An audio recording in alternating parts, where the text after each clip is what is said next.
5 things you must not do when you visit Santiago, Chile. Santiago is the capital and largest city in Chile, and also it's one of the largest and most visited cities in South America. So this video is going to be really important for you if you are planning a trip down here to Santiago. Now, before I actually share with you the 5 things that you must not do in Santiago specifically, there is one thing that you must not do regardless of wherever you go in Latin America.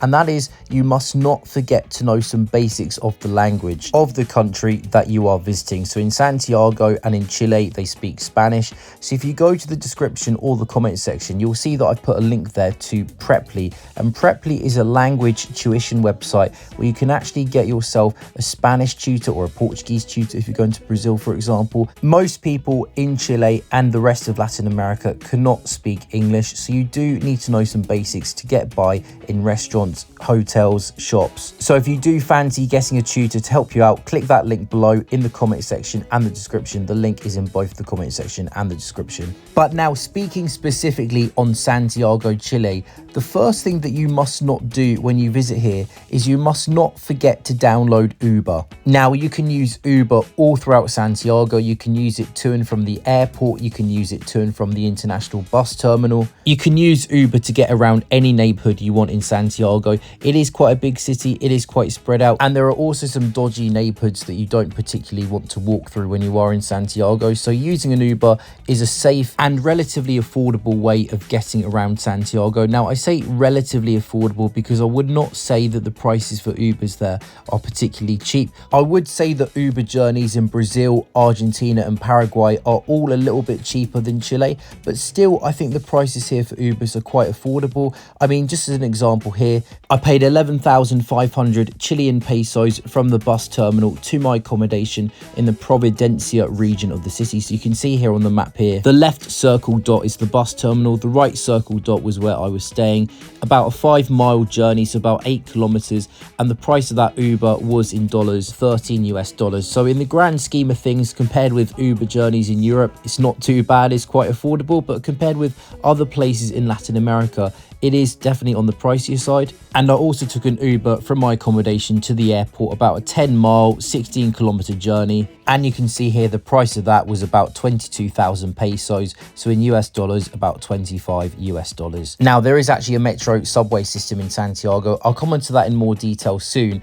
But that metro system does not connect the city with the airport. So really, you've got 3 options to get to and from the airport. Either get an Uber or get a private transfer or take a taxi.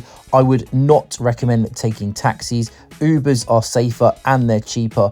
Or if you do want to pay for more comfort, you can get a private transfer.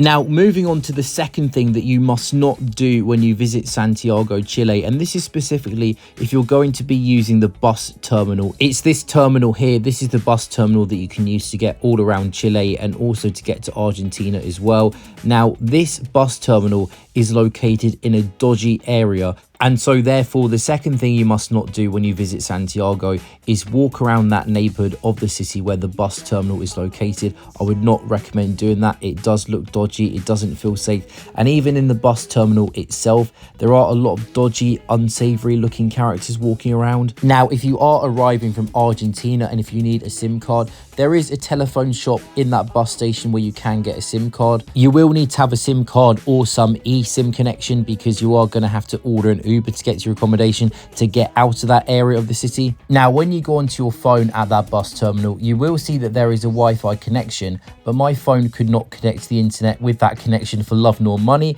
So I would recommend getting your SIM card or having an eSIM so that you can connect to the internet and order an Uber. Now then, moving on to the third thing that you must not do when you visit Santiago, Chile. And this kind of links into what we've already talked about in terms of the safety in the city.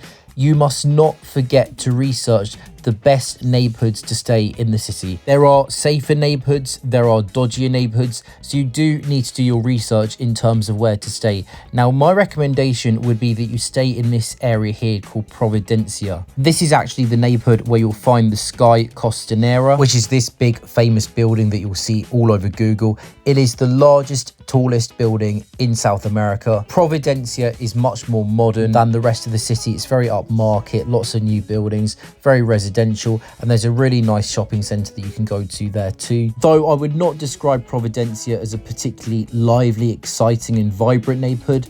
It is safe though, it is upmarket, it does feel nice, and there are some nice bars and restaurants you can go to, especially in the shopping centre. Now, some people actually choose to stay in this neighbourhood here called Bella Vista. Now, this neighbourhood is a very vibrant, colourful neighbourhood. Actually does remind me a bit of Palermo in Buenos Aires. This neighbourhood is actually where lots of the bars and the clubs and the nightlife is located, but during the daytime it felt really safe and very vibrant walking around there.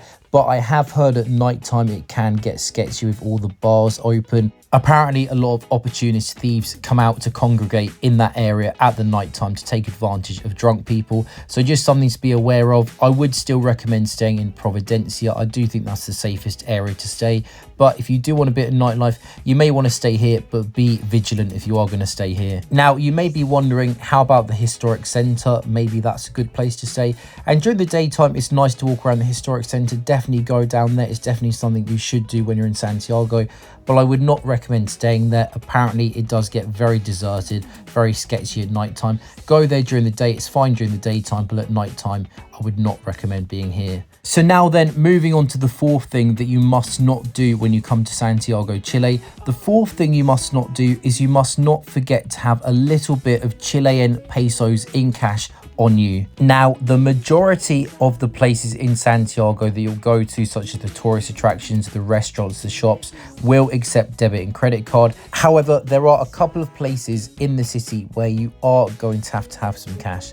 Firstly, if you are taking the subway, the metro, you will need cash to pay for your journeys. You have to purchase something called a BIP card, and currently as it stands, you have to pay for this BIP card using cash, and you top it up using cash only. As you can see in this clip here, many of the metro stations do have ATMs, but be aware, if you do need to withdraw money, you have to use debit card. They will not accept credit card to withdraw money at these ATMs in Chile. Now, the other place where having a bit of cash on you is going to be really handy is if you are going to be arriving at that dodgy bus terminal, as we talked about before. Now, when you arrive at that bus terminal, what may happen, and this happened to my bus and to me, you may get some guys who come up to your bus and very, very kindly go to the luggage hold and really kindly hand over your luggage for you. Please do note my sarcasm. And then once they very kindly give you your suitcase or your backpack, they will then put their hand out and demand some money from you. Now, this isn't really a scam per se. This is kind of their job. Now, they're looking for about 1,000 Chilean pesos or 1,000 Argentinian pesos if you're coming from Argentina. And if you don't give them any money, they'll get quite aggressive with you. So if you are going to be arriving into that Santiago bus terminal, just have some cash on you, about 1,000, 2,000 pesos, either Chilean or Argentinian. Just give them some cash to keep them shut up, because you don't want them to get aggressive with you. But everywhere else virtually in Santiago, you can use credit card, debit card, restaurants, bars, the main tourist attractions, funicular rides, museums, virtually everywhere else you can use card. So now then, the fifth and final thing that you must not do in Santiago, Chile, is you must not forget to go high up in the sky. And by that, I don't mean try and flap your hands and try and fly. I mean go up to the tallest building in South America, the Sky Costanera. The views you get all across the city there are absolutely spectacular. You can book your tickets to the Sky Costanera online, or you can turn up in person. It's about 18,000 pesos plus a booking fee, so around $20 to go up to the top of the building. Just a little note though, to actually go to the Sky Costanera, to go to the ticket office, you actually need to go inside the shopping centre, and then you just follow the directions, or just ask someone in the shopping centre for directions. Someone will help you out. And now the second place you want to go to get some great views across the city is the Cerro San Bernardo. It's located here, and you can take a funicular ride here to get up to the top. A return ticket to get up and down is about 6,000 pesos, so it's around $7. Don't lose your ticket on the way up, or don't chuck it in the bin, because you need that same ticket to get back down. But as you can see here, it is certainly worth going up here because the views really are fantastic of the entire city. Now, Santiago and Chile are obviously part of Latin America, and in Latin America, you do always need to be vigilant of your safety. So do make sure you get some travel insurance. I put a link in the description and the comment section to a world-leading travel insurance website. Do check them out. Their plans are really affordable. Their website is really easy to use and navigate. I highly recommend them.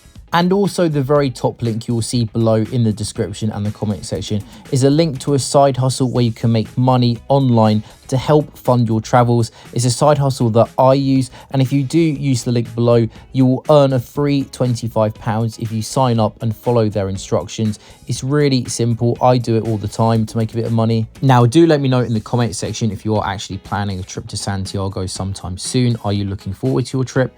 Or if you're from Santiago, or if you know the city very well, what tips would you recommend tourists be aware of before they come to the city? It will be good to see your tips and recommendations as well below in the comment section. So I do hope that you have found today's video useful, interesting and helpful. If you have, do remember to click the like button. It does really help out promote the video, and also hit the notification bell so you get notified for my latest videos, and also subscribe for more travel content. So thank you very much for watching. I will see you in my next video.